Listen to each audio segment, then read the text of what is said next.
Chok Ryujum is a brave warrior who literally slayed 300 assassins alone while being cornered at the edge of a cliff. The guy wreaked havoc for 4 straight days, continuously piling up the dead bodies of anyone who dared to come closer to his mistress, whom he's been protecting with his life. Eventually, after clearing wave after wave of assassins, Ryujum faced the final boss and was bested. But instead of dying alone, he dragged his final enemy along with him, jumping off the cliff. The two fighters exchanged final words before falling into the icy cold waters below. 900 years have passed since then, and the world has made a huge leap in technological advancements. Welcome to the 21st century. On a bridge over a river, there's a schoolgirl standing at the edge with nothing to support her weight. She could fall any moment if she loses her balance, and people behind her assume she's trying to kill herself. But, contrary to what they think, she's just standing there for the heck of it. Then, she notices something eye-catching. Below the bridge, a giant iceberg pops up out of nowhere. What makes it shocking is that the iceberg contains the preserved body of the ancient hero who fell off the cliff while carrying out his duty. When the authorities hear about it, Ryujum is brought to a facility where they make sure he's strapped down tightly to prevent any movement. Everyone's curious to learn which era this handsome fellow belongs to. One guess is that he might be from the Goryeo dynasty. Jung Sang-young, the director of the Secret Intelligence DLS Research, who works directly under the president, oversees the case. Seeing the perfectly preserved body, he's sure that this ancient person can help humanity take a leap into preserving the bodies through cryogenic methods. The assistant of Sang-young isn't sure if restraining the guy this much is actually necessary. He fears that once this ancient dude wakes up, he won't appreciate being restrained. But the director isn't taking any chances. After all, this man's body can't be compared to that of modern humans.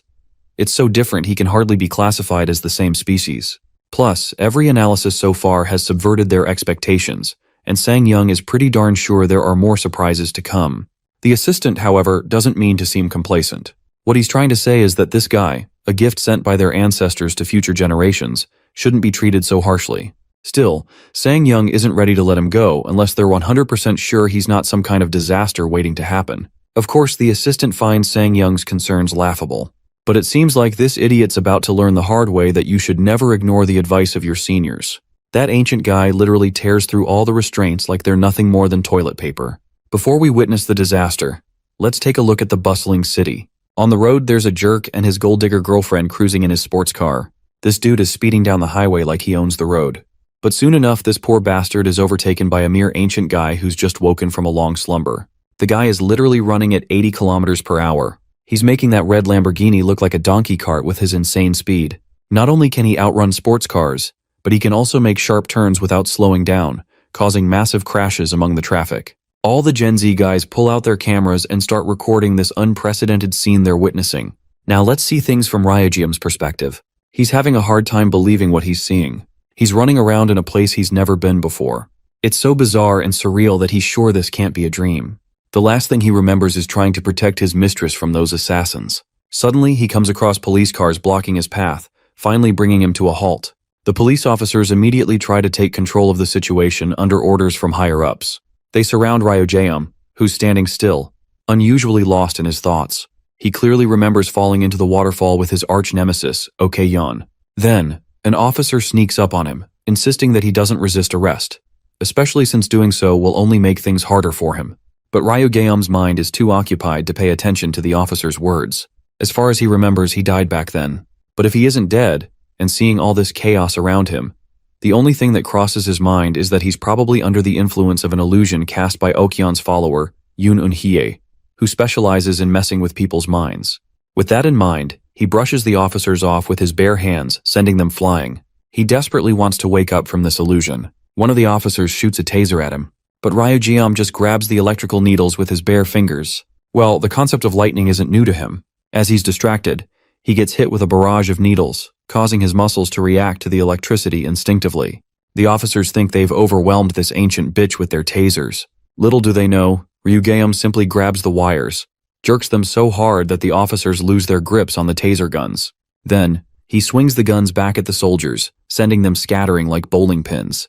The general public is in utter awe. After all, seeing the police getting their asses handed to them by a guy who isn't even moving from his spot is absolutely insane.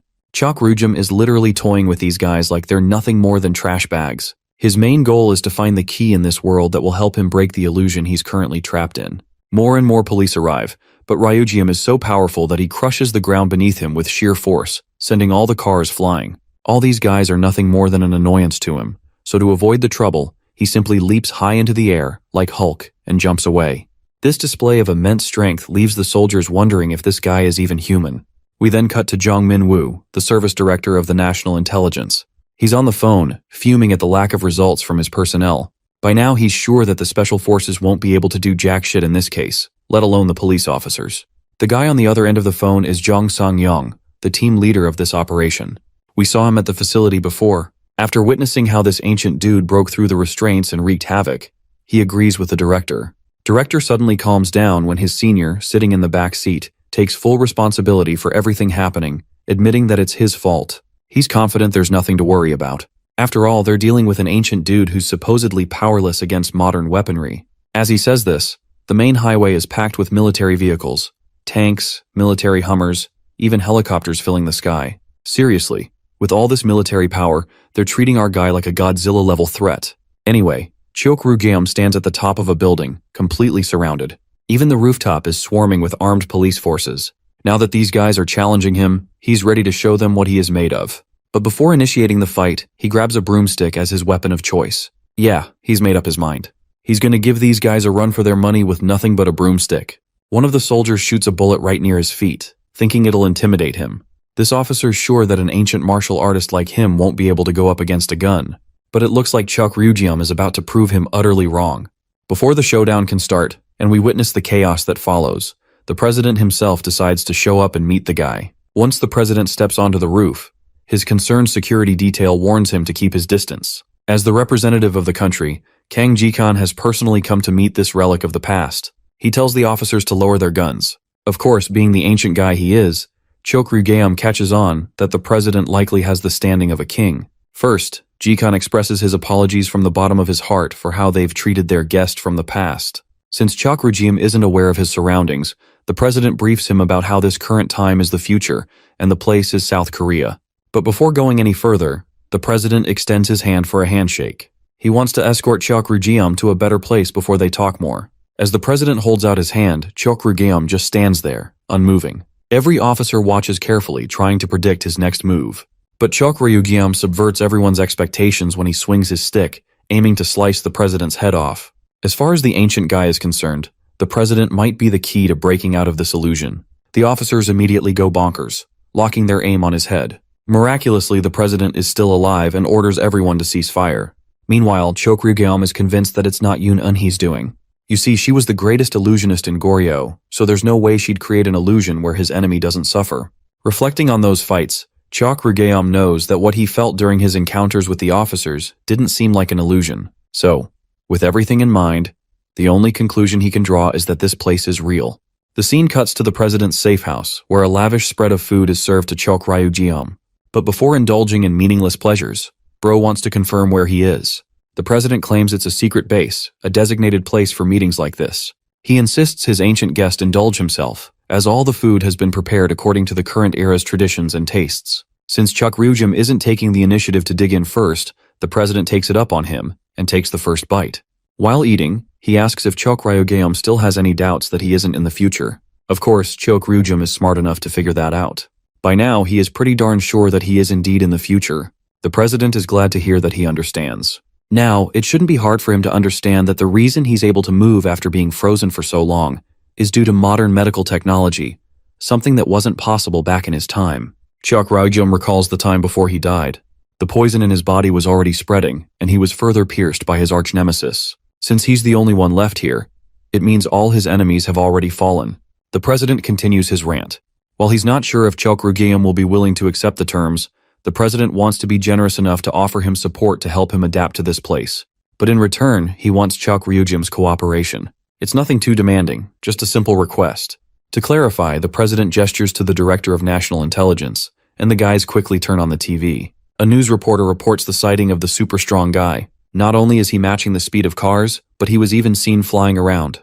The common people have already started to connect the dots, suspecting the guy they saw flying around in the city is the same person who was found in the Han River Glacier. There are rumors spreading that the person causing chaos in the city is this same individual, and people are even calling him a superhuman. Then, the reporter announces the latest news. It was all part of a movie production, and the movie director wanted the highest realism possible. Basically, the government has staged the entire news report to convince the public that the bizarre sightings were just a performance.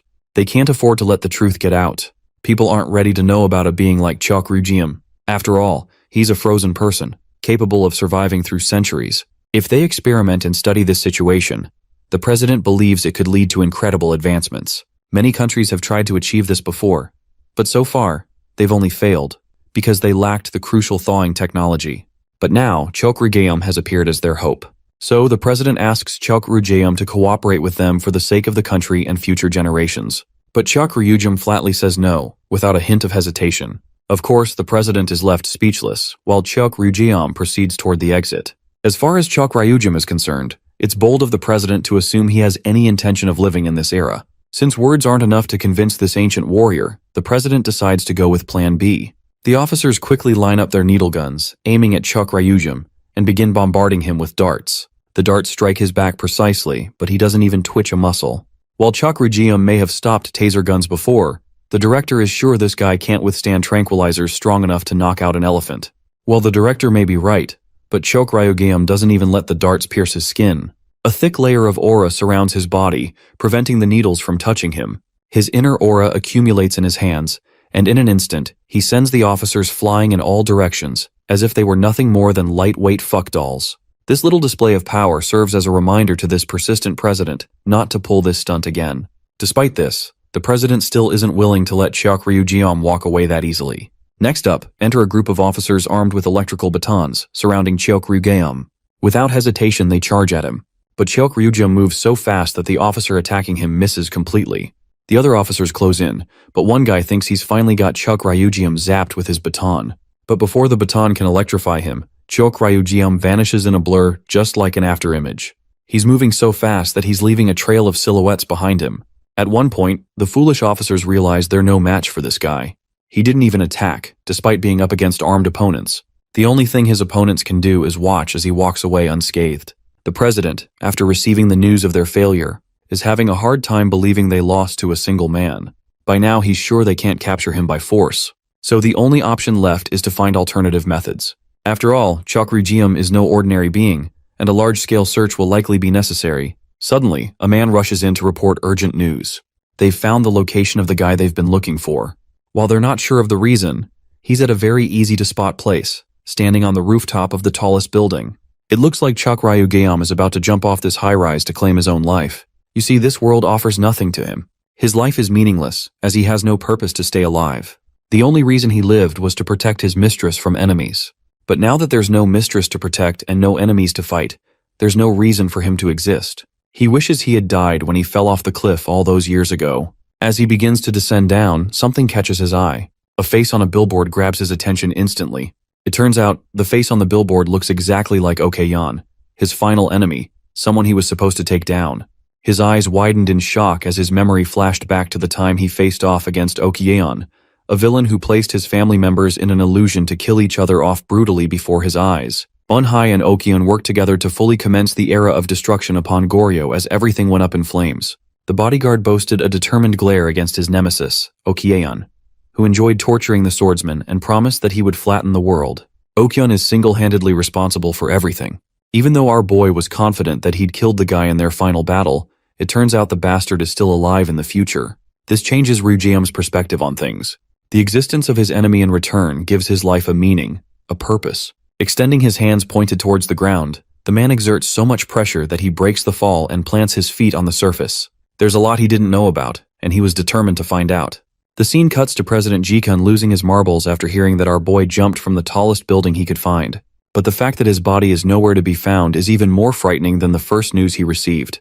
Luckily, they ran into a witness who ran into the guy, and according to his testimony, he simply asked about Yeonwoo's information. In this world, Yoo Yeonwoo is an important figure. He is the pride of Korea, a world-class movie star renowned all over the world for his prodigious talent from a young age. He's got good eyes on him from other continents of the world, and with the looks of a model, he's got irresistible charm in his personality. Thanks to his existence alone, his company's stock value is on a rise, and because he's the most famous star of Korea, he's raised the country's status in global standings. In other words, the dude was the definition of a great man, which is unbecoming of the description that Ryujium was waiting to hear. It's as if he feels out of place even more, now that Okion's identity appears to be the opposite of the man he is supposed to be. Given the information, Ryujium suspects that there are two possibilities. Number one, this model either resembles Okion, and number two, the guy is actually him while gaslighting the entire world. And for some interesting reason, Ryujium is desperately hoping that it's the second possibility. Feeling the urge to meet him, he requests the kid to take him to Yanwu, which is obviously an insane request to a normal kid who obviously can't contact a celebrity like that. Even the kid is out here thinking if he's found some kind of dumbass for asking that question. To the kid's horror, however, Ryujium is not in the mood to fudge around. The dude exerts so much pressure that it shatters the glass of every screen. Ryujium demands an answer from the kid, desiring a way to find Yanwu. The kid thinks he's about to get killed if he doesn't give him an answer, so he finally confesses hearing the model travel overseas a few years ago. Ryujium realizes that this means his target has already crossed to a different country. Let's pay a visit to the land of freedom, America. Here, the model is having a nice lunch when suddenly he gets whacked in the damn face by buff Kanye West over here. Speaking gibberish in English, the American man demands he leave the place.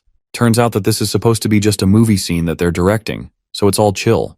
The director is a bit annoyed that Yanwu hasn't been in his element lately, and it's taking him longer to adapt to scenes. To make up for the fact, the confident model, with his already swelled up face, requests the American to hit him on the other side too.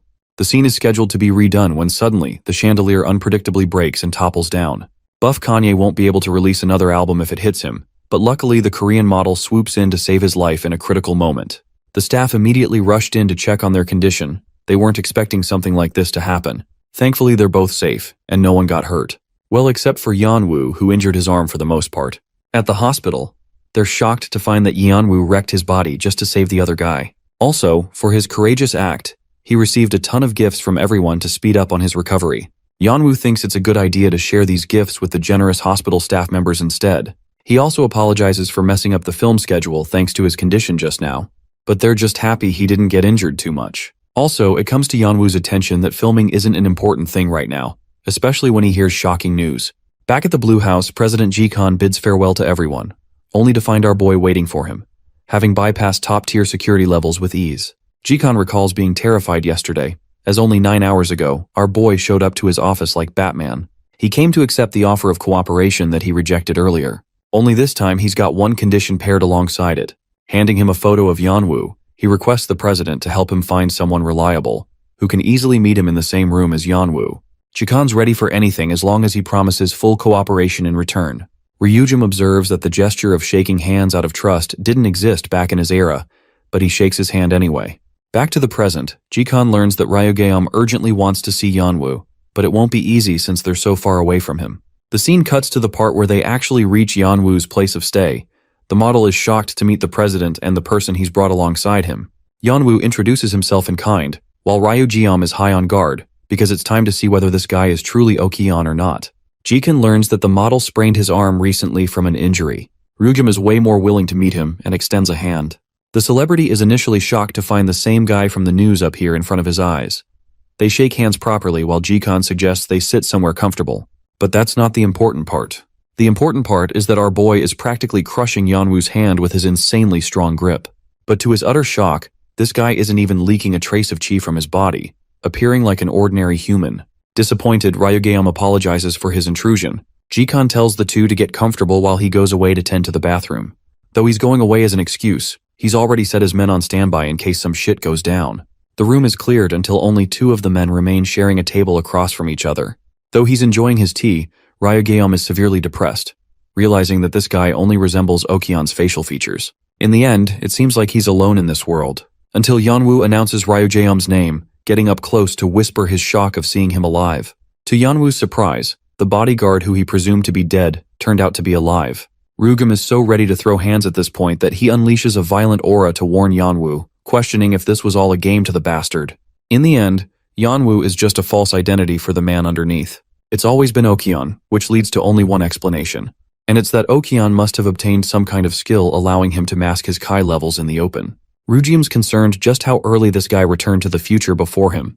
Okion tells him right away that killing him here would be meaningless, so he shouldn't release his murderous intent out in the open. He judges that Ryugeum is only just adapting to this world, while Okion is already a part of it and has blended with it. Ryujum asks him direct questions about how he came to the future, but the clever Okion maintains his secrets.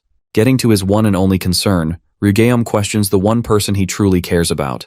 He wants to know if the girl he was assigned to guard also came to the future like them.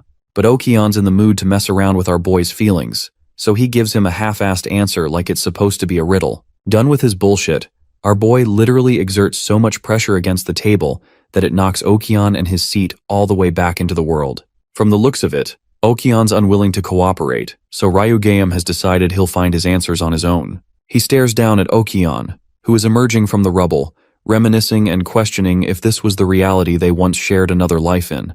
However, Okion's grown really confident from that last attack from his opponent. It's as if he can sense that Ryugeum hasn't yet fully regained his strength. Before their little dance begins, Okion stops him to alert Ryugeum about the special barrier of illusion that he's placed in.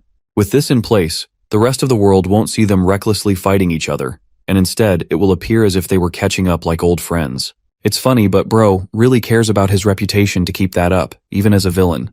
Okion dashes right in, but our boy immediately points out something shocking. He wasn't facing Okion at all.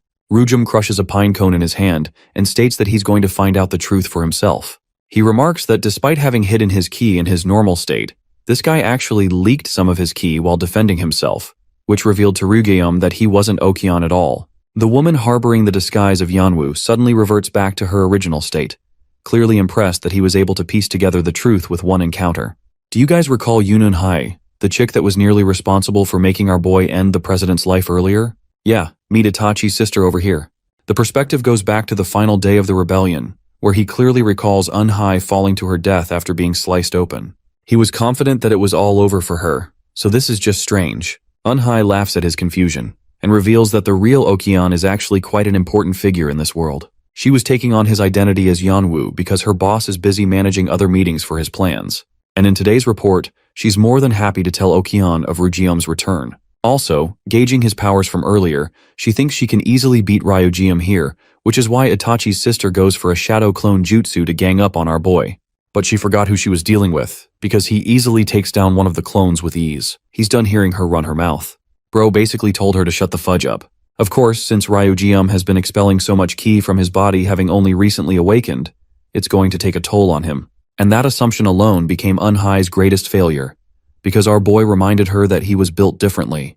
With a single attack, he took care of all of her clones. She was on the ground, helpless to face him. Ryujum clearly remembers slaying the Psycho Thought that day. She fell off a cliff with an injury that shouldn't be easy to heal, so it's hard to believe she got this far. Unhai reveals that she too believed that she would die that same day. But upon opening her eyes, reality became different for her. She was in the future, looking clueless in front of a man wearing a nice suit with ashy hair. He was Okion, and he was already helping her adjust in this new world. This means that Okion was the first to wake up among them, and since he is her superior, Unhai doesn't want to give up until the end. She nearly catches Ryugeum's eye with her sharp stab, but our boy counters her just in time, pushing her away with a heavy blow. Unhai is practically unable to continue the fight, while Ryugeum walks to her, reminding her of how pitiful she looks when she says that Okion actually saved her life. Unhai had only been here for a month, but that's not what Ryugeum is concerned about. He wants to know when her body initiated the process of decaying. She doesn't know where he's going with this, so he rips her shirt off, revealing rotted flesh underneath. Ryujum adds that Okion never actually saved her at all. He merely used a spell to keep her alive for a while, until she eventually meets her doom after being no longer of use. Unhai goes batshit crazy in response, roaring at him for saying such ridiculous things. Ryujum understands that she's never heard of this technique, but in his eyes, the verdict is clear. She's just a tool in Okion's plans. Also, he entertains her by thinking about why he's making her do all of this trivial work. It's because her worth isn't beyond that in Okion's eyes. Yeah, this is ending up a nightmare for Unhai, who is traumatized to realize she's going to be 6 feet under the ground soon. However, there is a way out, a way that Ryugeum only knows. He will have to inject a chi that is different from the chi that is spoiling her body, and he shows her how it's done by infusing some of his own chi to revert the infection. This is confirmed to Unhai that her master was planning to kill her off quietly. Ryujum concludes that either he or Okion can use the infusion technique, so she's going to have to make a choice, to take a side. Realizing that it's come to this, Unhai remarks that she wants to live and asks for an order from Ryugeum. Okay, I definitely thought she would end up dead like how it goes for most stories, but this is a really nice change. Ryugeum reveals that her objective is to act like a double agent from now on. In the next scene, Yeonwoo comes crashing out of the door, begging to be saved from the Ryujiam. He alerts the president and urges that they leave immediately, much to their confusion. The president is frightened at the notice of a dangerous person inside the room and wonders what the hell just happened. Going inside, they discover Ryujiam, who has completely trashed the entire place. He apologizes for making a mess and offers compensation in whatever way he can. His excuse? It's that he was testing things out. The president isn't worried about that immediately, and instead asks if Ryugeom is doing okay in his mental state. As for Yeonwoo, they're concerned about him too, wondering if he got hurt somewhere. In fact, Eun-hye is kind of pissed to find our boy appearing so unstable like that, especially when it's unusual for him to be this way. Bro's acting skills can get him an Oscar apparently. Anyway, he wants to have a real conversation with Eun-hye soon, discussing their goals regarding Okyeon. The perspective shifts back to the past, where the young swordsman was told of his one and only duty. He was supposed to draw his weapon to protect the important people around him. Bodyguards were meant to protect them with their lives, and he was often reminded that his life didn't matter nearly as much as the person he was assigned to protect. At the same time, since bodyguards lived to protect someone else, they were unusually strong-willed and undetermined to die. Ryujum wakes up in the lab, where the researchers are on red alert, finding his condition suddenly appearing more unstable than ever before. He tells them he's okay, but he wants to know how long the research will go on for. The president tells him to take it easy, as they can always continue another time. You know, the president is really starting to grow on me, because he's giving our boy the respect he deserves instead of treating him like a slave. Ryujeom prefers continuing the research another time because he's got to uphold an important promise to someone. Right in the next scene, the model like Eun-hye sees Ryujeom, stating that he arrived later than she anticipated. She can tell that someone is following him, but it's okay, since it's only one of the president's watchmen. They decide to discuss their plans over food, but Eun-hye is a bit shocked that he's so comfortable ordering so many drinks at her expense. Bro tells her to keep quiet because he's the one supposed to carry out the questioning here. And then he starts off by covering Okyeon's backstory, who basically outsmarted him in their final encounter. Okyeon is a member of the family that he was assigned to protect. It was long believed that Okyeon met his death in an incident, but no one could have assumed that he faked his death in order to plan a rebellion. Eun-hye shares that he's a man of many secrets, while she just followed his orders without question. Since she can't answer that question well, Ryugeom asks if there's anyone else from the past that came to the future. To her knowledge, Eun-hye, Okyeon, and Ryujum are the only ones. Out of her own curiosity, she went neck-deep into finding records of anyone else, but ended up finding nothing. Ryugeom learns that Okyeon is actually overseas at the moment, while Eun-hye is a bit put off that he's about to go meet him in the condition he's in. The fact of the matter is, Okyeon has grown considerably stronger from the past. Our boy appears uninterested in her yapping and stops her, but it's actually because he sees something that makes his eyes widen in extreme shock. The real Yeonwoo, or should I say the real Okyeon, is coincidentally staring at the two of them from outside the restaurant. A smile forms on his face, with Okyeon realizing that the world has gotten more interesting from this revelation. Ryujum gets up, calling their meeting fruitless and pathetic. He wants to add more conditions to her role. Now that he's seen the guy in person, something important reawakened inside Ryujeom. He had been so blinded by his feelings of exacting revenge that he completely brushed away the one thing that mattered to him the most. Ryujum tells her that he strongly believes in the girl's survival, the one he was assigned to protect. Even though this is quite a ridiculous statement from Eun-hye's point of view, who already looked for documents. Ryujum's master's words ring loud and clear inside his mind. His one and only duty is to protect the one that was assigned to him, and following that iron rule, he's going to locate his lady first. Eun-hye reminds him that it won't be easy to look for her, as she doesn't even recall her face. But our boy is either a simp or a goddamn machine with the way he picks up a pencil and starts sketching her face out to its finest details. Having served her for life, this should be easy for him. Until this fucking goofball reveals the drawing and plot twist. This shit isn't Picasso's work at all. The scene cuts to Choi Seun. Her friend is a bit annoyed that she left without her. Also, she's the same girl from the beginning of the story who wanted to end her life. Aside from that, Seun's background is that she's basically a hit in her school. A model with a fan club full of weirdos and nerds shooting out of their league thinking they're gonna hit it like LeBron. And because of those showerless creeps, Seun's friend is a bit worried about her. Her friend is at the same time jealous of Seun's massive attention spark in her school. While they're casually talking, Ryugeom and Eun-hye locate the two young girls from a distance. Eun-hye is actually pretty stumped by the smartphone technology, remarking how it's an incredible sea of information. What a great time to be alive. Back to the story. Ryugeom is really glad they're making solid progress here, having initially assumed it would have taken him up to a year to get to this point. He tells Eun-hye to be quiet because they're here to observe her, when suddenly a bunch of creeps gang up on the two young girls. These PDF files looking like skin crawlers over here are trying to get Seun's attention, even demanding a hug from her out of their obsession. But with the way they're approaching the two girls, Seun's face is struck with horror as the two ugly scumbags act like she owes them a favor for being her fans. Ryujum and Eunhye are watching from a distance, realizing they should intervene soon. And now for a lore drop on his lady. Dandelion is the first word that comes to his mind when describing her innocence. A petite and innocent girl who wept relentlessly, despite belonging from a rich family. Every time she gets sick, her condition is beyond comparison. She was the definition of someone who needed to rely on someone else for a safe existence. Ryugum leaps in right as ugly King Kong over here is trying to hug Seun. Eunhye bats an eye on the Seun's friend. And in case you guys were somehow thinking that Seun was Ryugeum's lady, you are wrong. It's her friend. And she wasn't weak. Not in her past life and not even now. She was his master. Ryujum walks up to her and she slowly approaches him. Our boy apologizes for being so late to save her and even offers her his own jacket to protect against the cold. With this meeting alone, Ryugeum is dead confident in the person in front of him. But to his utter shock, the chick bolts right in, stinging him with a powerful uppercut in the abdomen. Ryujum clearly wasn't expecting that, and neither was I. This chick's not a damsel in distress, she's a weapon. With a smile on her face, she shares that it's been a while since they last met each other. Turns out the chick mistook him for being a fan of hers. My dude is devastated realizing that she doesn't even remember him at all. She doesn't even share the same name as her. The girl doesn't get what's the issue, and asks if he's Seun's fan instead. Ryujum appears visibly distraught, realizing that it's not just the matter of memories but a matter of her demeanor as well. He was speaking to an entirely different person now. The kid lowers her head in embarrassment, realizing that she punched him for no reason. Some dudes from class come out of nowhere to protect Seun and her friend, thinking that our boy was trying to harass them or something. But at this moment, Ryugeum doesn't care about anything at all. All he knows is the grim reality that this child is different from his master. They leave him be and go away with Seun. But the girl appears in a pensive state, seeing the man stand on his own with a sorrowful expression. From this one interaction, she can tell that he's someone who has lived a terrible life. In the next scene, or the next morning, Ryugeum and his trusty sidekick Eunhye arrive at the tomb where his lady is supposedly buried. Eunhye finds it a bit unremarkable but thinks it's due to the passage of time. They confirm the information by meeting with the top historian under the president's command.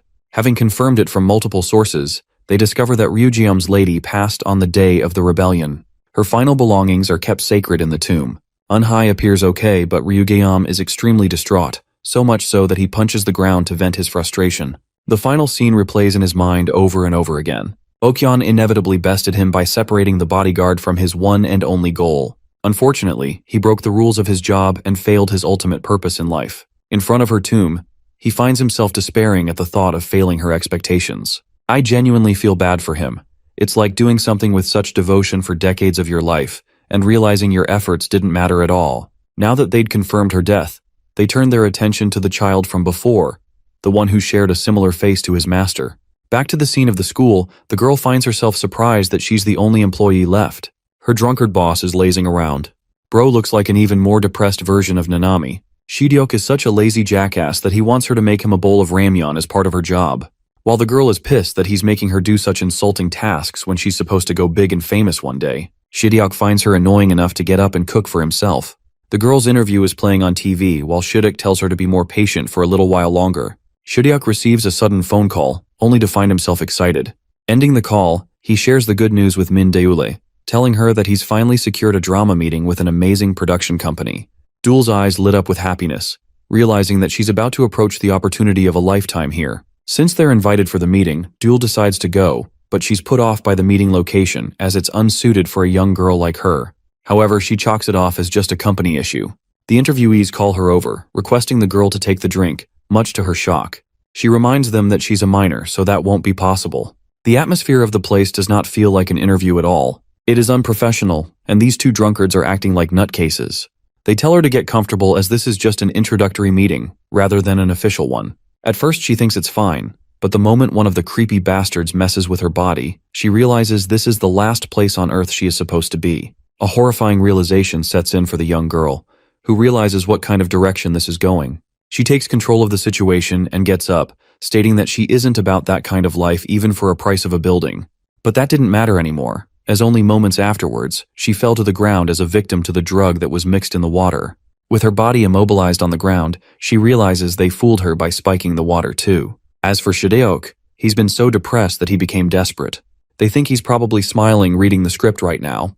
With the girl knocked out, one of the guys suggests that they take advantage of the girl's dreams to help better their own goals.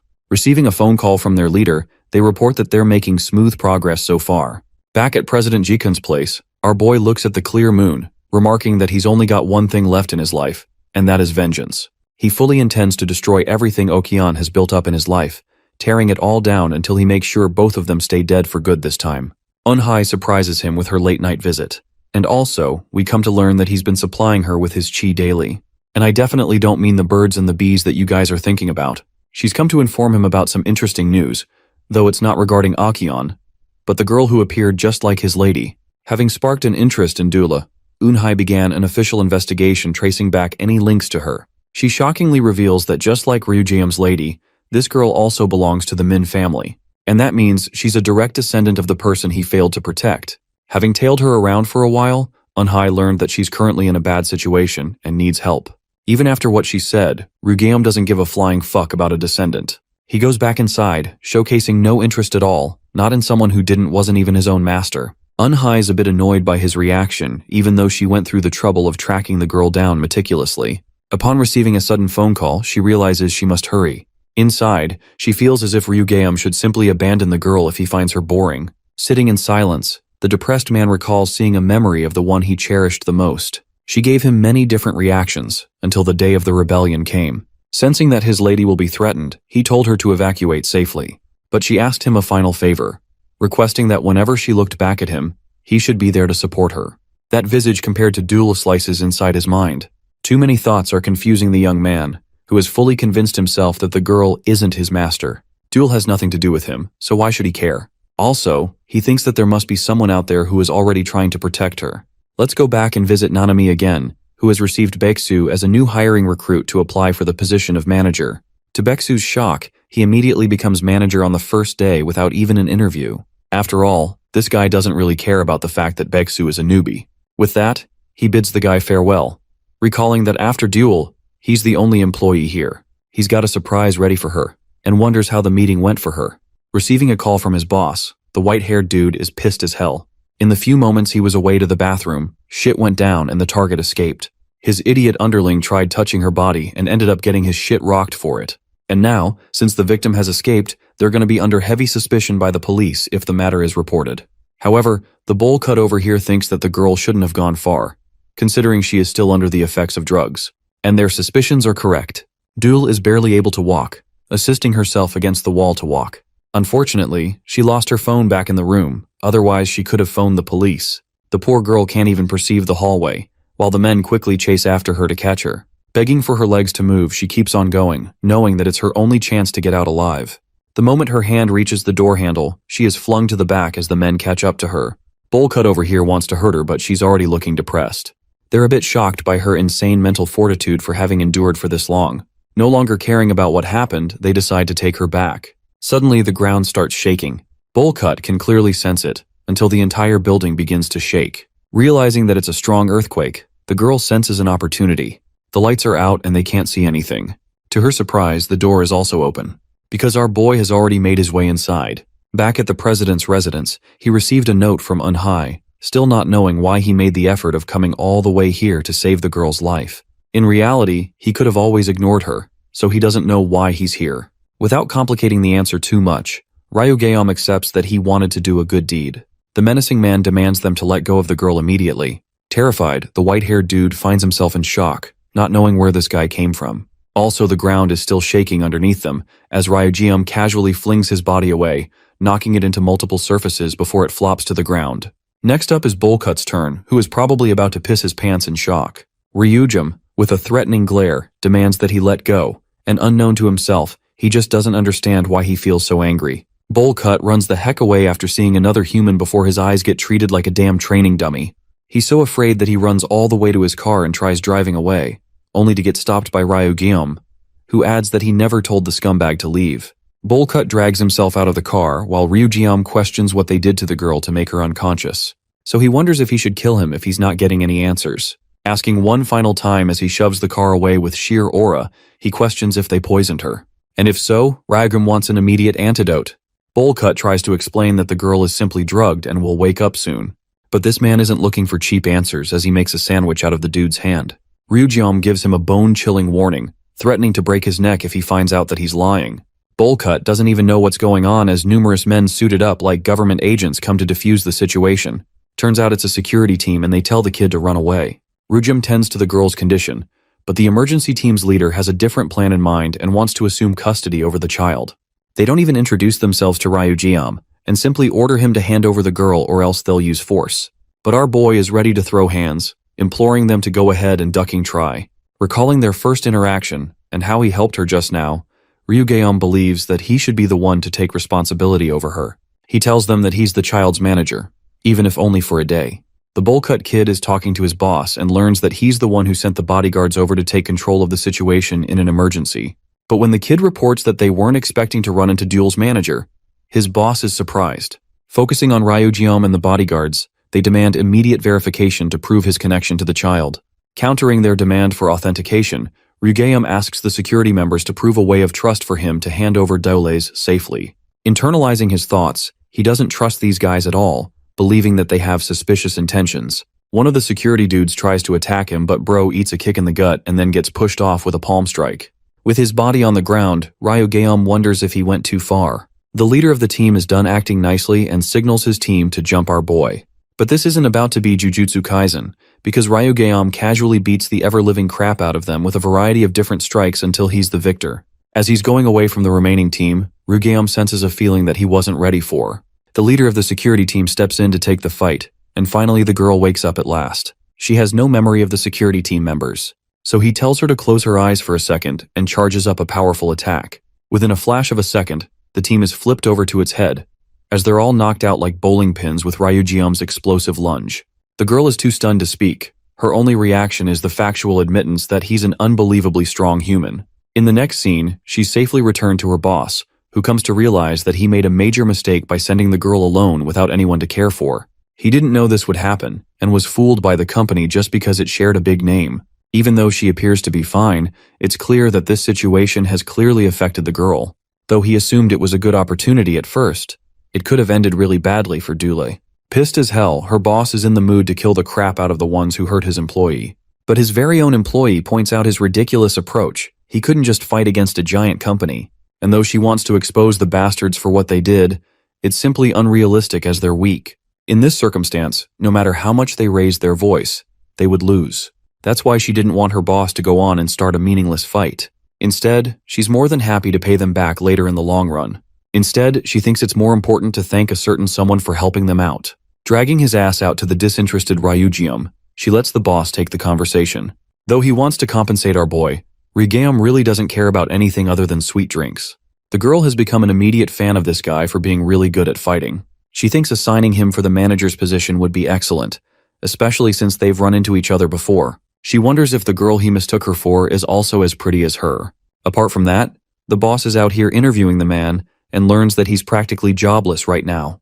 While Dule is shocked by what he's doing, because in the boss's point of view, both of them look perfect together, so he straight up offers him a job to work as the manager. And well, back in class, Dule gets praise from Seon for having boarded a big production company, not knowing the kind of shit show that went down the other night.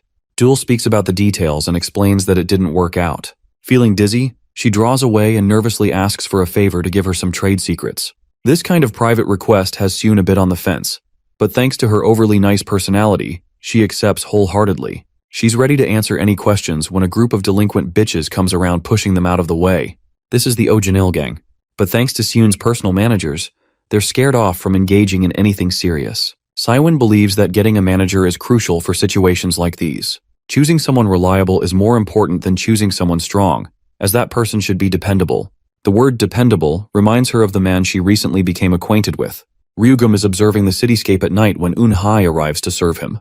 Bro is a bit too harsh on her because he points her out for being late every time. Also, since she's late often, he wonders what kind of personal schedule she has. Eun-hai refuses to talk about that and questions why he called her. Bro just wants to know about the celebrity manager role, something not even this chick knows. Receiving a sharp glare from him, she explains that a typical role of a manger involves checking on the celebrity's condition and taking care of negotiations in their stead. Basically, a caretaker who always looks after them. Now that she's spilled the beans, she wants to know why he asked.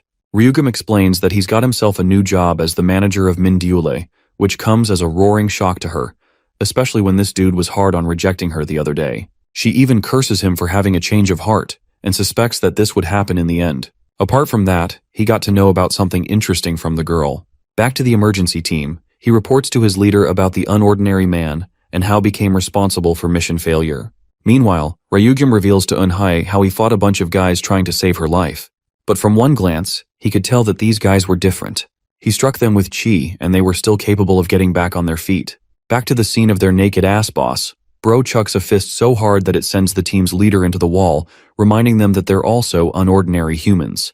The fact that they failed this mission is the height of embarrassment. They can't afford to slip up on this mission with how important it is. Ryugam tells Eunhae that the people of this world shouldn't be used to the concept of chi. This was the present world, a world without any concept of martial arts chi, but he could feel it from those men. Also, the emergency team as boss is now personally curious and wants to meet this mystery man himself. Eunhae's reaction is a wild one after hearing that from him. She wants to know if he's telling the truth or not, while Ryugam doesn't get why she's so upset about this. He wonders if there's something she knows that he doesn't. Eunhae's eyes widened in horror, recalling how Okyeon told her that internal chi no longer existed. So this means it's impossible, but this only adds even more proof of Okyeon using her like a tool. Remembering her meeting with the Okyeon of the present, she learned that the world changed considerably over the 8 centuries they weren't around. The average human body lost one of its core functions. This had now become a world where instead of martial arts, development and technology were advanced. He even admired the power of science, as having lived for only a brief period, he understood that chi was no longer required in such a world. But then that adds on to the mystery of why Eunhae was kept alive for so long. Ryugam goes on to add that he didn't experience simple chi, so his observation is a bit short-sighted at the moment. That's why he wants to investigate those guys first. Bro literally drops off a building in front of her, makes a superhero landing, and Jojo walks his way to uncover the truth in the shadows that is being kept away from him. The following day, we get to see Korea's top school, which is lined with the most exotic cars around. The Yongjin High School is one where the government is personally investing in, and it resembles a university with the various courses and activities it offers. And it just so happens that Dule attends this school. The school of stuck-ups and trust fund babies like the 3 delinquent girls. Unfortunately, unlike the rest of the students, she was someone who merely got in because of luck. She gets bullied for merely existing, and because of her background, they treat her like crap, even trying to pin Seun against an eyesore like her. Dul snaps back at Sojung, and though she wanted to hit the girl with all her might, she only got even more harassed and provoked by the boys in her class. The entire class is hostile towards her, but she can't do anything to prevent her fate. Apart from that, the students are curious about the transfer student who's going to be joining them today. The teacher comes around and tells them to take their seats. The kids are fully expecting a new girl, knowing their teacher's high standards. But to everyone's astonishment, most importantly Dule's, it's our boy Chok Ryujium, looking dapper in that uniform. Let's go a few steps back and see his meeting with the president. He made a request to join the school and reasoned that his curiosity about this world makes him want to pursue a path of knowledge. The president then goes on to appoint the director of the National Intelligence Service to take care of this request on his behalf. So long as his age wasn't an issue, he could join. And guess what? Our boy's now a part of class, and he's got all the girls simping for him. Even the boys are admiring his good looks, believing that he's a future star or an actor. Janil puts them aside and introduces himself and compliments the guy's physique. Returning a bone-chilling response, Ryujium shares that he gets the gains by taking the heads, or in other words, slashing people. The funniest thing is that the geeky nerd who told him about Yanwoo many days ago is also a part of this class. And that kid is practically shivering here. Janil laughs in Ryujium's face for acting like some kind of anime character. The wimpy kid is out here quivering though, afraid that this guy might go hyper and destroy the whole school. Ryugam funnily glances at him, and also sees Dule gesturing to him to come outside of class for a talk. So he goes there, and gets a hearing from the girl for attending the school. She can't believe he easily made his way in and wants to know more about his identity. However, before coming to this school, Ryugeum was strictly prohibited from revealing his identity. My boy was media trained for situations like these before entering the school, so he shares the answer he was told to give, stating that he joined through a special admission. At the same time, he's her manager, which is a similar job to bodyguard. Knowing that those dangerous men are gunning for her, he wants to be near her and protect the celebrity. However, she's a bit put off and reminds him not to do that kind of stuff during school, as both of them will get in trouble for it. She thinks it's better to act like total strangers in the school. and she shies away from reality, because she wasn't really a celebrity just yet. The chick is out here getting swooned, but her man is like Batman and vanishes in an instant. Let's cut to a different scene, where one of the nerdy kids is getting bullied for his lunch money. You know, the typical bully situation. Anyway, this kid is relentless and doesn't want to hand over the money, so he eats a really painful hook in the gut for disobeying orders, knocking the daylights out of him. Janil's tyrannical control over his class causes the rest of them to shiver in fear. Walking his way here, our boy wonders what's going on. The reason he disappeared in an instant was because he felt a trace of chi coming from nearby. Janil's got the kid on his knees collecting the money. The wimpy kid explains that Janil has a policy of collecting taxes from everyone. He treats this as his playground and is allowed to do whatever the fuck he wants because he's got a strong family background. The easiest way to describe him would be king. And as you can guess, the word king is quite the trigger for our boy, who is genuinely disgusted at the pathetic weakling of a sight that Janil is, despite being the king. But his bold words just now were heard by Janil and the rest of his goons. Of course, Regium, being the polite gentleman that he is, apologized for upsetting the king. Janil thinks he's threatening to rise up in the hierarchy in the class ladder. His goon thinks he's more than enough to handle a guy like Ryujium. But Janil is personally pissed and straight up pushes the guy away, showing his jaw, asking for a clean hit on the fist. Yeah, famous last words right here. Ryujium sincerely asks if he's ready to die, which may seem like an exaggeration to others, but this guy really means it. Pissed that he's still showing off, Janil prepares a punch to hit our boy. The wimpy kid can't believe that they're going at it already on the first day of his transfer. Suddenly, the teacher comes chiming in, ruining Janil's fun as he was about to start a fight. He's told to keep these matters outside of school. Janil reminds Ryugeum that he's going to make his life miserable from now on, which is such an empty threat coming from a coward like him. Bro is out here acting like he's going to destroy Ryugeum. Meanwhile, our boy is looking at him in confusion. That day, during lunch break, Ryugeum requests to sit with a group of students. But to his surprise, they all leave the table out of fear, probably because they don't want to be associated with him out of fear of Janil. Since no one wants to sit with him, the wimpy kid requests to share the table instead. So they talk and eat a meal together. Our boy is a bit surprised why everyone's afraid of him. The wimpy kid reveals that he's basically marked from now on by Janil and his goons, which means his school life is about to be hard as hell. This guy tortures people until they're forced to leave school. And that's the reason they're all ignoring him. However, the kid also doesn't know why Ryujiam didn't beat the daylights out of Janil, knowing that he could have. Also, he wants to make something clear about the first time they met. He could already tell that the dude was strange, so he amusingly asks if our boy is some kind of superhuman from a different time, which is scary at how accurate the kid's prediction is. Anyway, the teacher roars at the new transfer student, intending to share a conversation with him. They go to a separate room, with the teacher asking him trivial questions about the school experience. Ryujium responds that he doesn't find the teachers helpful or to his liking, since they don't exactly uphold high morals like they used to. Of course, our boy knows exactly what's going on here and why the teacher brought him here, so he tells Unhai to drop the act. Our favorite baddie returns to her normal face and becomes shocked to learn about traces of chi from the school. Unfortunately, neither of them can conclude who the chi belongs to. That's why our boy intentionally tried to cause a scene, attempting to force someone to use chi in that situation. It was a good opportunity that was ruined because of the teacher. But apart from that, he's confirmed one other thing, and it's that martial chi still exists in this world. Also, Janil is currently beating the wimpy kid, which is only going to make it all the more satisfying when our boy beats him black and blue. The kid is told to strip his shirt and strike him back. The kid hits softly across his shoulder, looking traumatized as ever. Janil points out Junho's terrified face and delivers a crushing swipe, rocking his body. The goons are watching their leader fiddle around with his new pet. Also, they recall seeing Ryugeum at the cafeteria speaking to Junho, which is why he's being punished for it.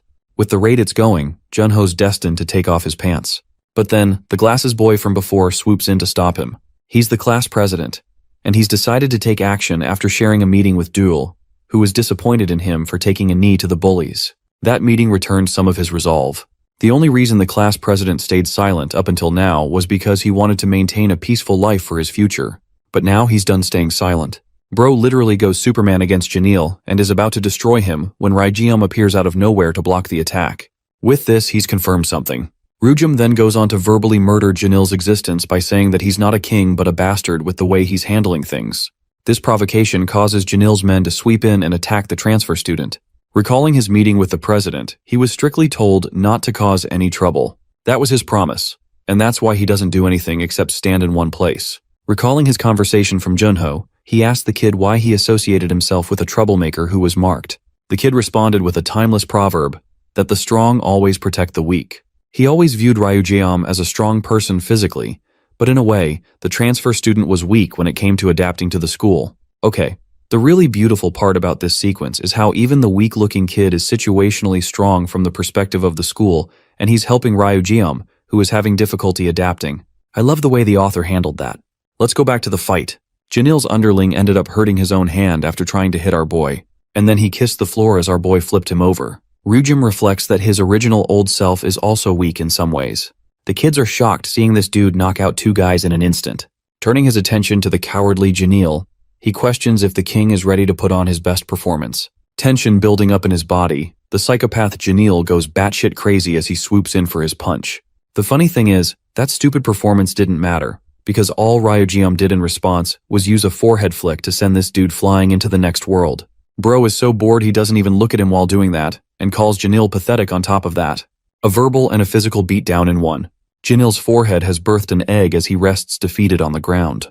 Ryujim is bored and thinks that Janil is clearly unworthy of the title of king. Instead, the class president is more of a worthy contender. Recalling the punch he stopped earlier, Ryujiam understands that this guy is trying to restrain his powers to an unfathomable level. Park Minguk is the target they were looking for, the one leaking traces of martial chi. Lashing out strongly against the new transfer student, Minguk questions what he's hiding. Neither of the students can interpret their conversations. But from the looks of it, Ryujiam has caused trouble. Seeing the mess, Duel arrives to see Janil and his goons down for the count. She doesn't know what's going on and sees the class president having a chat with him. Our boy looks around to meet her gaze and merely walks past. In the next scene after class, Seun and Dula discuss how fascinating it is for a guy like him to attend this school. But they're happy that with a guy like him around, their safety is guaranteed. Janil now looks like a chump, but this dude is still not done and wants to take control of his world again. Seun remarks that in some way Ryujiam appears different. It's as if he's got this natural pull of safety, compelling a person to come near. Turns out this chick has the hots for him and wants to get closer to him, not knowing that Ryujiam's actually her manager. Well, since she doesn't have a choice in this situation, our girl confesses the truth, which rocks Seun's world, and she promises to keep her secret. Dul is glad that she told her this information early on. Also, it's clear that her new manager doesn't have any work experience, and neither does the aspiring celebrity, so it's a match made in heaven. Seun admits that at least Ryujiam looks more reliable than any manager she has on her side. As for our boy, he's recalling the discussion he shared with the class president. Minguk refused to answer any questions until our boy brought up Qigong.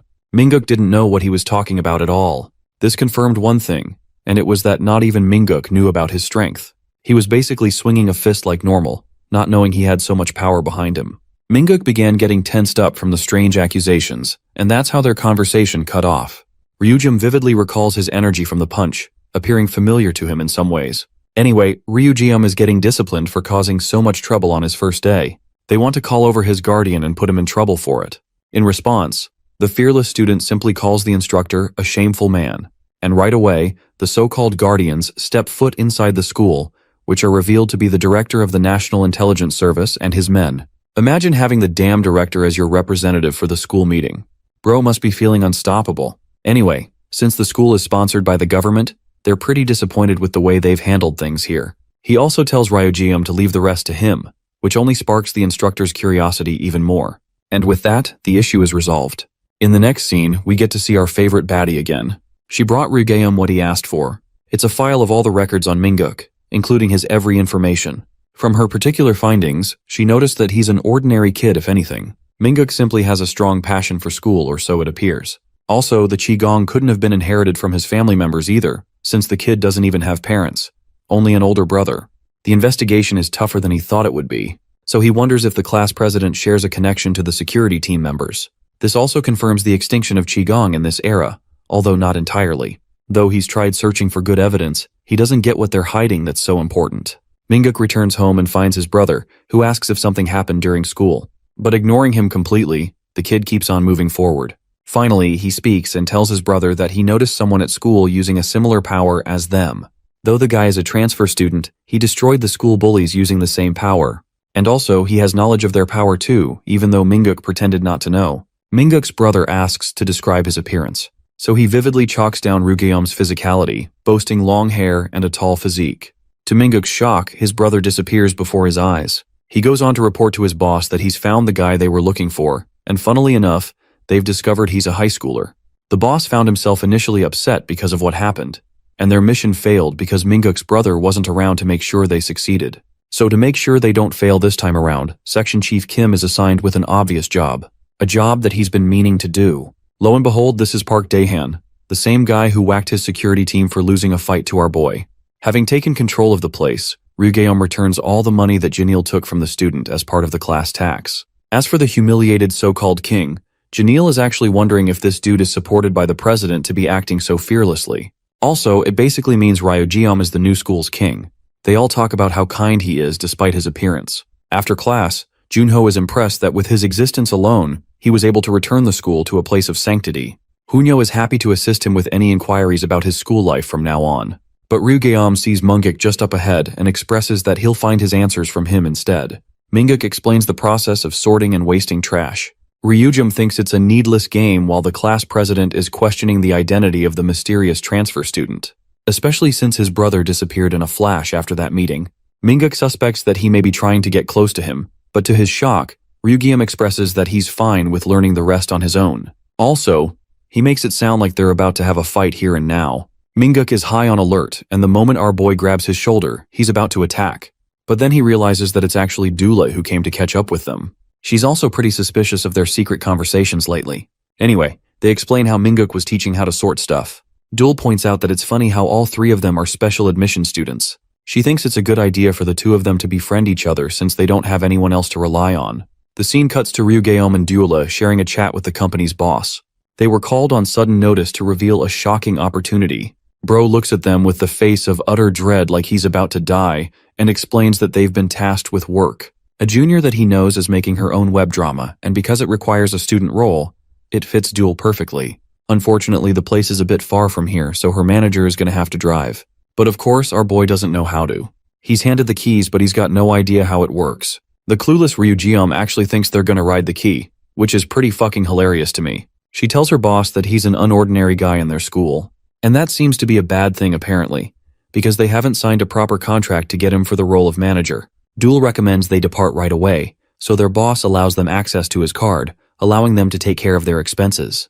But this girl, Dul, is out here having the time of her life, ignoring her boss's warning of spending little. She reminds Ryugeum that he can't exactly say shit to her after eating 5 breads on his own. Switching topics, he points out that she's close with Minguk, which is true because they're both special admission students who knew each other from first grade. Special admission is supposed to be a term for students who struggled financially to get in.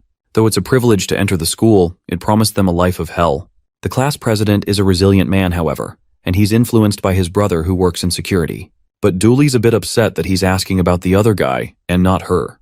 Ryujum turns his face acting like he's asleep, when in reality he's deeply focusing on the word security. Arriving at the site of the production, Ryugeum learns that Dula doesn't really want him to follow her around because it will attract way too much attention. Instead, she tells him to go and rest in the bus of the filming crew. And that's what he does, sitting patiently, gathering his thoughts on the security people he fought back then. Which means Minguk definitely lied to him. And his brother Dae-han is a suspicious figure too. And well, guess what happens? The same group of suits-wearing clowns turn up to meet him on the bus. Our boy is happy that he's going to get a chance to encounter Dae-han today. Ryugum expresses that he's not going to destroy them if they simply answer some of his questions. Starting with the first one, which is him asking about their main target. Since they're quiet on that, he asks a second question, inquiring about the man known as Park Dae-han. The one in charge of the team leaps right in to beat Ryugeum. Though he unloads a punch, his fist is casually grabbed without our boy even needing to stand up. The guy just blocked the attack with ease. But that's exactly what his opponent was waiting for, as he exerts insane amounts of chi and unleashing a high-level attack in a cramped space. Even his underlings think that this will kill Ryugeum as the security team's leader tries to whip another punch, only to get ragdolled to the side of his face and seated unconscious. Ryugeum has equipped himself with a rather useful weapon, believing that it should be a better weapon than his fist. The rest of the guys are out here taking off their jackets like that's gonna do something. The first one rushes to attack, while Ryugeum observes that their qigong shows itself in response to certain triggers. He's out here beating them up while also collecting his thoughts, comparing them to Minguk's situation. However, compared to the qigong he experienced in the past era, this one seems like a cheap copy without any merit. That's why he's casually destroying these chumps without breaking a sweat. And with all of the men defeated, Bro casually sets them on their seats, making it seem like they were sleeping. Though he observed them to be weak in their qigong, the same isn't the case for the guy approaching the bus. Ryujin gets out of the bus to confront the man wearing a sleek black suit. Daehan is seriously unimpressed that his team was annihilated in under a minute. Ryujin directly confirms the identity of Park Daehan. And get ready for the plot twist, our boy himself reveals that he's an ancestor of their family. Hearing the word ancestor coming from his target's mouth, Daehan can't help but let out a loud chuckle. He thinks it's a ridiculous answer while our boy tells him that he actually knows about his little brother, Minguk. That name alone causes Daehan to whip a damn pipe across our boy's head. And only then he asked about Ryujin's identity. Luckily, Ryujin caught the pipe and wonders if Daehan's really that curious to find that out since they both have the same goals here. Deciding to continue this fight in another location, they move to an isolated park. Getting comfortable, Daehan is serious with how much chi he is releasing. Right now he's looking for answers. But those answers will only come if and only if Ryujin is defeated. Since they're both curious, the winner takes all and the loser will have to oblige. Daehan is done being treated around without respect and lunges to attack him. The attack connects and pushes Ryujin back considerably.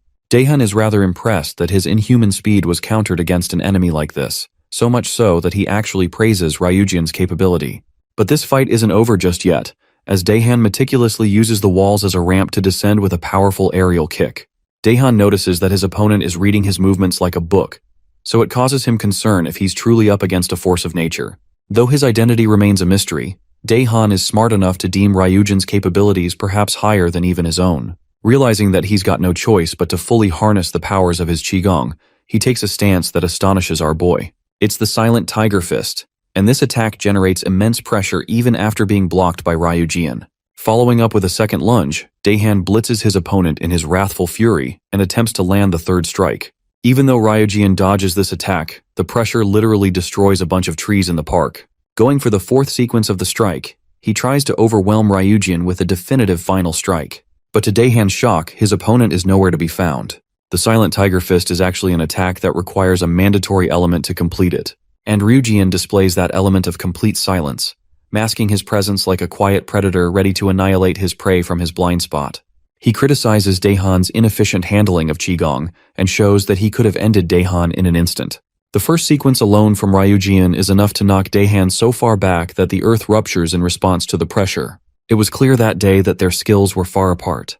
Ryujin goes on to reveal that he didn't even use the full strike sequence. In the next scene, Dul is surprised that they're getting a private escort vehicle instead of a bus on their way back. The girl has no idea what she missed. The following morning, our boy slaps the crap out of Daehan to wake him up. They're back in the brothers' home anyway, but Minguk doesn't seem to be around. Daehan doesn't even remember getting blacked out, but as an honorable man, he's ready to uphold his promise of stating any desired information. Ryujin explains that he's confirmed a bunch of facts on his own already, the first being that Daehan's body lacks qigong inherently. This made him wonder how a person like him could manifest its powers, until he found a little something in their house. They were a bunch of pills. Their shapes are different from the ones used in the past, but their application is the same. Its purpose is to implant qigong inside a person's body, which showcases why both of the Park brothers have such powers. Ryujin understands that neither of them know about the most important part of the pill. Daehan gets fired up from this new information, and demands to hear information in simple words. To put it short and sweet, our boy shocks him by stating that they could both die at this rate. Daehan doesn't want to believe such ridiculous words and starts shouting out of fear and anger. He doesn't understand Ryujin's intentions, until the man himself gives him a solid piece of advice. If he truly cherishes his little brother, he must stay away from those corrupt people. Suddenly, both of them feel an immense pressure coming from the door. It's a feeling unlike any other, causing Daehan to swell up in fear. The reporters are already waiting in line to interview the world-famous celebrity, Yu Yanwu's arrival. Yanwu is intrigued to find Unhai around. She greets him nicely while he comments on how she looks good. Suddenly, the world comes to a stop as Budget Dio over here entraps them in a barrier. He grabs her by the throat, questioning how the hell she's still alive. Unhai's in a really tough spot, while Yanwu orders her to take off her blazer. Unhai is actually stunned that Yanwu was able to take notice of her healing condition, even though she already took care of Ryujin's energy from her body. Yanwu is looking at her cautiously while she's wondering how it's possible to see through her with such transparency. Figuring that she's suffered more than enough, he decides to lend her a hand. Instead of increasing the infection, he actually heals her with his own internal energy. Then, he tries to gain her trust by stating that he never had any intention of discarding her anyway. But he's really surprised by the horrific expression she's got on her face. Yeah, well, That's because she's currently feeling an insane level of pain grueling inside of her body as Yanwu lets out a manipulative smile. The reporters don't even know where the model disappeared thanks to the barrier he cast, and both of them move out of the scene. In the next scene, we see Daehan processing the words that he was left with. His condition was going to lead to his death, which explains the reason he's been feeling the way that he does. He wonders if the organization he's dealing with purposefully hid this detail. Daehan is also having double thoughts on whether he should trust Ryujin. Minguk returns from school and is welcomed by his big brother, who is still trying to hold on by doing whatever he can for his little brother's sake. While Minguk's brushing his teeth, he funnily tells his brother not to look at his body like a pervert. Daehan shockingly tells him that they're not going to use the pills anymore, since the company's suspending the drugs and restricting them for organization members only for now. This news seems terrible to Minguk, who wanted to use their power for an important evaluation. However, Daehan just can't take any more blind chances anymore. All of a sudden, Minguk starts bleeding out from his nose, signaling a horrific fate ahead as a result of the pills. Daehan is worried and is seriously pissed at him for not taking care of his health. Minguk doesn't understand him today and wonders what's causing him to lose his cool. After all, students tend to get nosebleeds every now and then. The scene cuts to the CK Shields organization's boss, who is having dinner and enjoying a new look at their latest product. This formula is stronger than the last, allowing for a greater result. For proper testing, they've got highly skilled personnel around. And yet, that skilled personnel was utterly demolished by a dude on life support. This is the power of the Qigong pills. And with that, their company value will only take to the skies with more promise coming from their product. Also, this dude is Cha Jionil, the company's director. Also, Daehun is a part of this meeting, and he's stunned to see the results. The director's body seems to be recovering steadily, and their sales are continuing to see a steady incline. Sellers want more and more of these pills because the transformational effect is instant with one dose. It's the kind of product that will become popular in the medical field, and they call it the vitamin injection for now. Things are proceeding just as planned. The organization's boss calls for Daehan to catch a report of the guy he was sent to target. Poor Daehan only recalls being demolished as the outcome of that fight, and goes all quiet. But since he can't say that to save his own life, Daehan expresses that he took care of the guy in private. At least this excuse will buy him some time. The boss tells him to go back to his position as the scene transitions to his little brother. Minguk's starting to get annoyed seeing Ryujin tail him around all day, but our boy is pretty clever and chalks it off as a mere coincidence and nothing more. In reality, he's been keeping an eye on Minguk, but lately hasn't noticed any traces of chi so far. Ryujin's attention is focused outside when he sees Janil beating the crap out of Junho again. He's punishing the little kid for what Ryujin did to him.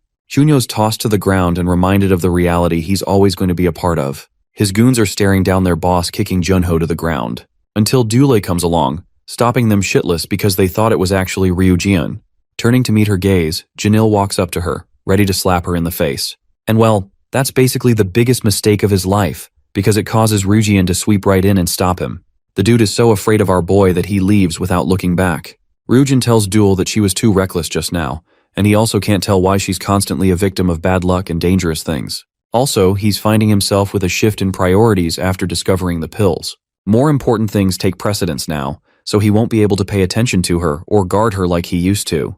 But Ryujin also fears the possibility that something bad might happen in his absence. That's why he misses his old colleagues the most, who he could trust with his life.